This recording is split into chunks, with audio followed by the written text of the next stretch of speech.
Babbar magana wai ɗan sanda ya ga gawar soja, ana wata ga wata kenan.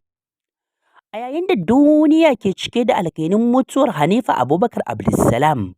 wacce labarinta ya shura a bakunan mutane, in za mu iya tunawa dai a wannan wata da ya gabata ne, labarin mutuwar Hanifa Abubakar Abdulsalam ya zaga lungu da saƙo da ma sauran sassan ƙasar nan tamu ta Najeriya,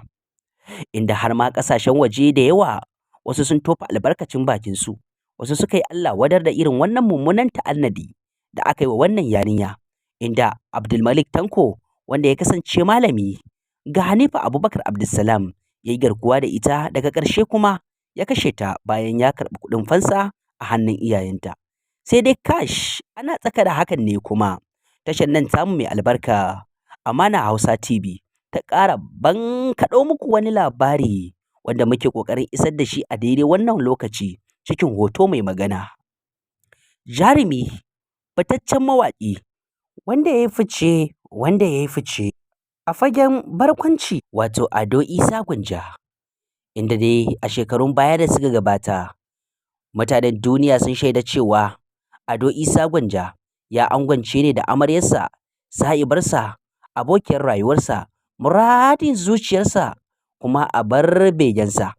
yayin da suka angwance kuma suka zauna zama na amana, inda a social media suka yi ta damun mutane da hotuna iri daban-daban don nuna tabbacin wato jin daɗin zamantakewarsu. Sai dai kuma kash ana dara ga dare yayi, ana dara ga dare yayi.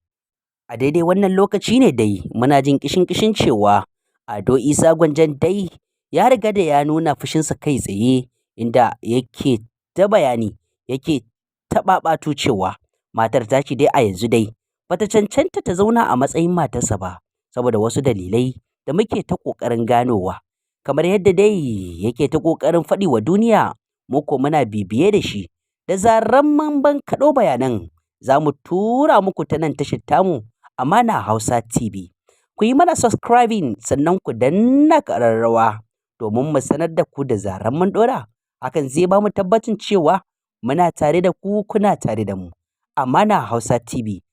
tashar ku ce, tashar mu ce, taku ce, tamu ce, mai za ku ce, komai ma ku ce, tashar ai taku ce.